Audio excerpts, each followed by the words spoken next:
Welcome back, everyone. Today I'm interviewing the Moonbeam system, and we're going to be speaking about music therapy and DID. So I'll hand you over to them to introduce themselves. Hi, my name is the Moonbeam System, or just generally Aster. I am 20 years old, and I am honestly just starting out with a music therapy undergraduate degree, but I have been super interested in that kind of just the way that therapy in general connects to dissociative disorders, and so I'm really excited to be able to talk about it today.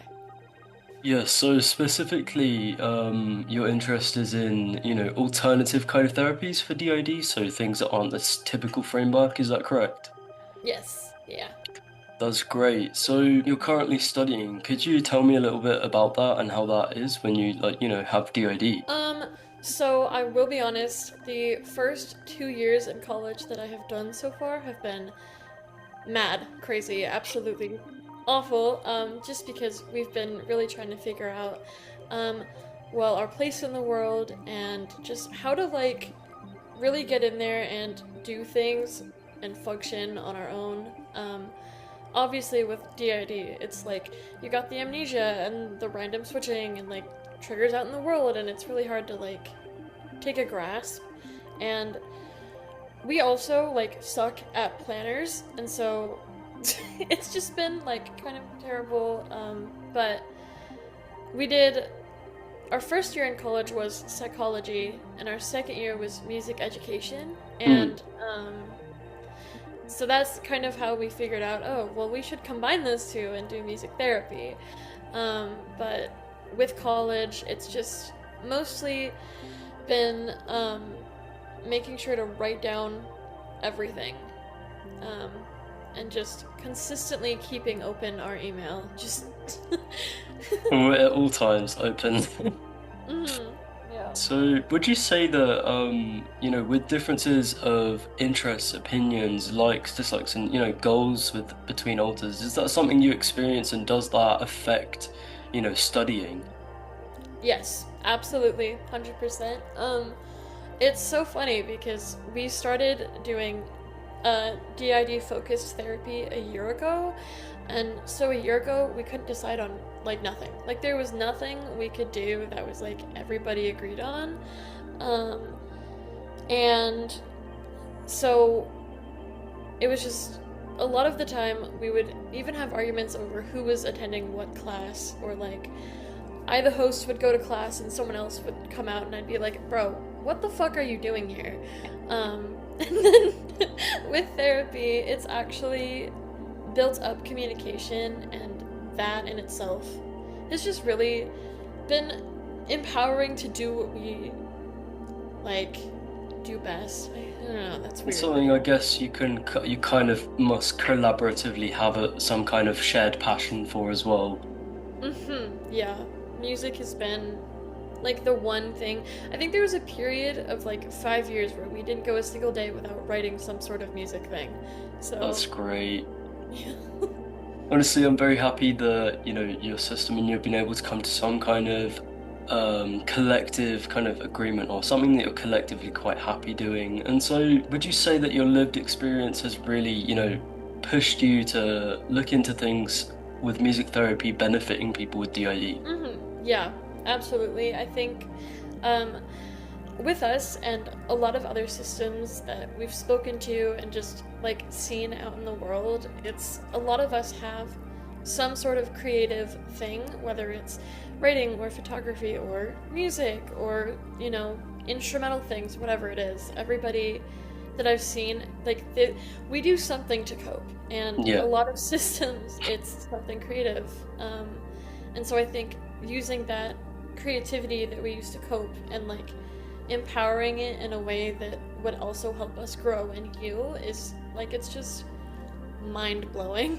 Yeah, it does make sense as well, I think art, music, all of these things are in a way non-verbal communication of, how people are feeling inside. And when you have DID, I find personally for my system that the music we listen to is communication between each other. So you know, if I have a part who's listening to something really sad and really gloomy, I know I need to check on them and they're communicating with me. Do you find that that's kind of similar for you? Absolutely.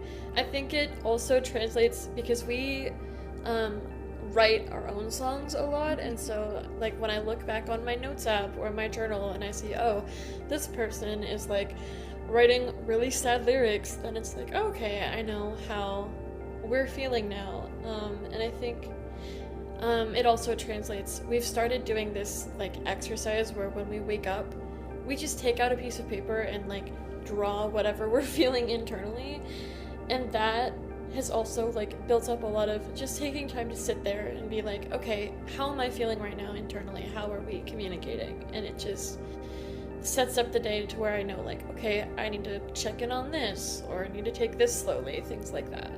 That is really, really great. I think that's a positive way and a positive kind of self-management strategy for especially people who can't get therapeutic input at the moment and, you know, people who just need a bit more help when they're just at home and stuff. That is a very great and very admirable way to kind of approach your system. Thank you. Okay, so have you, you know, done any specific research on maybe like the benefits in specific for people with DID and kind of music therapy? Honestly, not really. I have just started looking into music therapy in general. Most of my like opinions so far have been formed based on my experience with music and like looking at how music in general helps society. Like it connects us in ways that other things can't. Like you said, it's a non-verbal like thing. Like if I like a certain song and somebody across the world likes that song, that's something we can connect with already. And my thought process was with DID, you have those amnesia walls and like things like that. You can't really connect with your alters, especially in the beginning. Mhm. Um, just talking to each other, but like using music and being like, oh, I can feel this other part that's really connected to this song. I think it would really help with connecting each other. Yeah, no, that makes a lot of sense. A lot of the time I like to kind of approach my system the same as I would approach my friends. So if I'm struggling, if I meet someone new, you exactly the first thing you go to is things like music and hobbies and interests, and you connect based on things like that. So it kind of makes sense when you apply that to DID. hmm I had this conversation with my therapist a while ago, and we were talking about how to connect with parts. And it was like, okay, well, when you start talking to a part, you're not exactly gonna do like talking about favorite ice cream flavors and then immediately go, okay, what's your most traumatic child memory? Like, it's like dating. Like, you don't do first date childhood trauma, eighth date ice cream flavors. That's Mhm. not. Yeah, yeah. Yeah, it's a nice way to kind of ease into that relationship and build you know, just respect and communication between alters and stuff. I think it could be a very useful therapy tool. I think a lot of the time as well, especially if people do struggle with internal communication, learning to listen to nonverbal and behavioral cues from alters and parts can be very, very helpful. I think Absolutely. your passion is in the right place for sure. I Thank think you. as well upcoming like it's a kind of not spoken about topic, alternative therapies for people with you know DID and dissociative conditions. It's kind of become a one size fits all narrative within like mental health spaces like communities and like specialists. But you know, opening up the conversation that actually I'm a system and this has worked for me. So why can't we explore this in an actual medical context? I think it's great. And honestly, yeah, hmm Absolutely. I think, especially with how little education there is right now on systems in general, in like medical spaces and even in college, like with with my degree right now, I bet I'm gonna go through my entire music therapy degree and not touch DID like once. And mhm, so obviously gonna have to do more training about that. But I think it deserves a space in system communities talking about other ways to heal. I yeah, think, especially with um, therapy and how sometimes therapy can re traumatize certain parts and things like that, having other ways instead of just sitting down and like talking through it or going through EMDR, having like like not smaller, but like easier ways to just connect with each other before diving super deep. Yeah, I definitely hear that. I think as well, when you think about, DID treatments, I think what's really avoided is things that will lead to further dissociation. So anything that involves, kind of mindfulness and things like that, like they tend to avoid. And a lot of the time, you'll be denied things like EMDR as well, because there is a risk of further splitting or dissociation and, things like that. But, you know, this adds to the problem of there's only one size fits all and you can't go outside of that. So I think having therapies that you can, connect with trauma and like work through trauma in indirect ways would be amazing. Like, a lot of the time, the music someone is attracted to reflects how they feel and how they are internally. So, if you're attracted to like screamy metal that's like super depressive, then there's probably something like along those lines going on. And, I think it's a very, very good approach. Hmm. Absolutely. And I definitely do agree that the music that we listen to affects a lot of the things that we do. Like when I was 12 and listening to like 21 Pilots and things like that, um, my outlook on the world was a lot different than now when I'm listening to. I'm blanking on people. Kevin Atwater is a good one. Listen to Kevin Atwater. But anyway, um, I have like a cat piano. Oh, that is so uh, cool. I know it meows. It's great, and I think it's a really great tool for like littles or like parts that are a younger age than the body to like have them express what they're feeling inside. Like I Yeah. have this one part who will just she'll come out and start spamming the meows, and just like completely like it's mind-boggling. So I think things like that too are great for. Yeah, yeah, definitely. Because you're kind of speaking their language. If you're kind of a social worker, for example, and you have a caseload that ranges from like a 4-year-old to 20-year-old, you're going to approach the 4-year-old completely differently to the 20-year-old. You're going to take teddies and toys and fun things and big smiles, but when you speak to the 20-year-old, it might be a more serious tone. I think that applies to DoD too, and like you're accommodating your parts when you have things like this ready for them. So when you're studying, is DoD kind of a topic you avoid? Is it something you're open about? Well, I think for us it depends on the person. We live in an area that's like not very open to mental health at all, and Hmm. so um at the college we've just transferred colleges, and so the university that we were just at um was a lot bigger, and so there wasn't a lot of individual like care per student. Um Hmm. and so it was a lot harder to be open about like this is who I am, this is why I struggle, because it was often overlooked and like Yeah. okay, well you should still be able to do the things that other people do. But this new place has already been very welcoming. Haven't even spent a day in there yet, but the teachers and advisors are all like they listen a lot better, and I think that's because there was a lot less of a caseload on them. Yeah, no, that's I'm very happy that you've transferred to this more kind of accommodating, more like more positive place. But I think that does just kind of lead on to the question of like awareness and even people's ability to, speak about the conditions they have and like raise awareness even because it's so hard to raise awareness in a crowd full of people who have no interest in learning things. Absolutely. And I think, especially with dissociative disorders and things like this, a lot of people are like, oh, this is so rare. There's no way people that I know can Hmm. have this.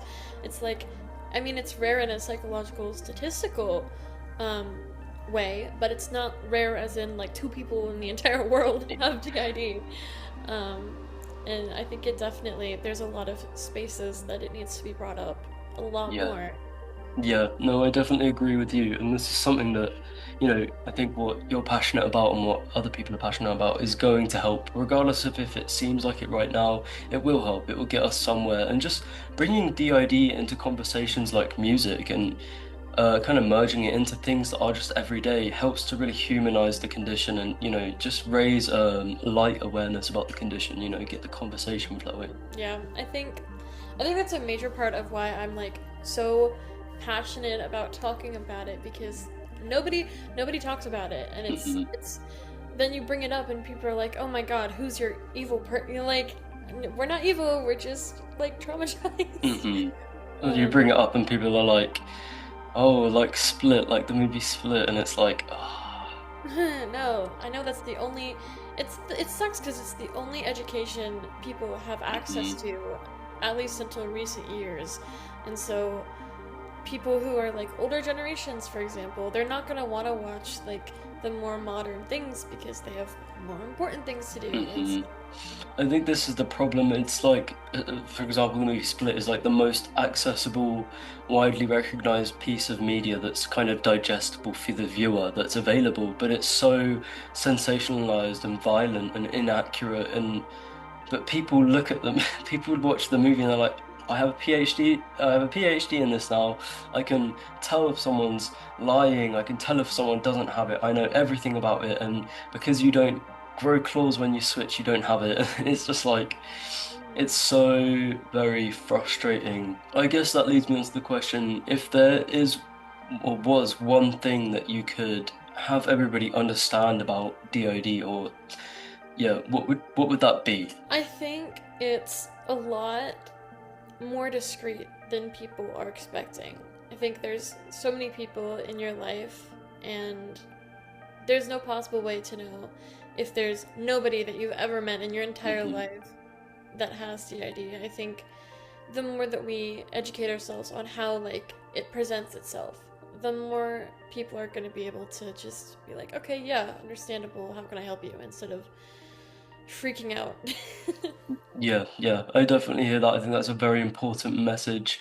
I think as well, personally, I would hope that in the future, people will view DID presentation as sort of a spectrum. You can sit on the side of the spectrum that is really, kind of overt, but you can also sit on the spectrum that is very covert, and you can sit in between. And like that is something that, needs to be understood and recognized, because the problem is, I think people who are more covert are kind of being invalidated because people aren't as fascinated by that experience because it's not visual. But you know I think the thing about like DID is not about other people, how they perceive it, how they want to see the disorder. It's about the person living with it, and how we can help them, and how we can just help them in life, really.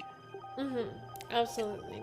Yeah, it's I think the more people understand that it is a spectrum on the way it's presented, the more that we can accommodate all the ways that a system can present and exist. One of the biggest tips that I would give anybody that is a system going to college is um, talk to your teachers directly. Whether you don't have to give them your diagnosis or anything, but if you tell them, I struggle with these specific symptoms, and so I might need help with this, even if you don't really have accommodations, a lot of them are going to be accommodating about it. I think growing up in high school teachers are like, your professors are never going to be okay with this, and then you go to college and your professor's late the first day and ends class early because he has a hot chocolate waiting or something, like, it's really low key. Yeah, yeah, no, I definitely hear that with it. Yeah, it's a lot less like, I guess, professional in a way. People are more human when you get to that age, because I think there's a lot less guidelines and restrictions in place. But I think that's a great piece of advice, not necessarily having to be bold or speak about your kind of diagnosis, but you can say, look, I might need this accommodation. Mhm. So I guess, is there anything that you found particularly helpful, that, you've people have accommodated you with studying? I think one of the ways that has been super helpful for us is like having like an electronic device to take notes, typing instead of just writing. Um, Mostly for us, it's because all of us have different handwritings, Mm, and like I cannot physically read like one paragraph in one handwriting, and then if we switch and there's like a bunch of cursive, like I'm not gonna be able to just switch my brain like that. mm-mm. So being able to type is just, it's a lot easier on the hands and the brain and stuff like that. Definitely, I can hear that for sure. And also, I guess having like more in-depth kind of transcript of what's been said in lectures or whatever could be helpful. Have you ever, so you say you all have kind of different handwriting. Has that ever kind of interacted with your ability to mask that there's something kind of going on or that you've got, DID? Yeah. Yeah, I in middle school, I remember I was in art class and another part came out and wrote their name on the paper instead of my name. And my teacher walked up to me. She was like, "Hey, maybe write down your name on the paper because I wouldn't know who that is unless everybody else wrote their name correctly." I was like, "What are you talking about? I wrote my name." And I look at the paper and it's like not my legal name. Oh It was so no. I guess that must have been a bit of a moment, like a bit of a scary moment. I think bad. to be fair though, the kind of almost handy thing about there being such a lack of awareness and understanding is that when things that are like blatantly obvious happen and they're screaming like this is a person with DID, people don't even realize because they just don't think these things. It's not first thought. And I think that's something that's helped me to feel like I don't really have a mask because even if my accent changes and I say I'm a different name, people just think I'm being silly. Absolutely. Especially with like the way that the internet and stuff has brought up more whimsical like ideas and stuff. People like it's just nobody cares. Hmm. Genuinely, nobody gives a fuck. Yeah, Do what you want. Like exactly. We gotta let go of that kind of fear, just be ourselves. So thank you so much for joining me. I've really enjoyed this discussion. I think it's been really interesting and educational. yeah, thank you for letting me come on here. I think it's a really good conversation to have started. Definitely. Right, thanks everyone for watching and yeah, hope you enjoyed.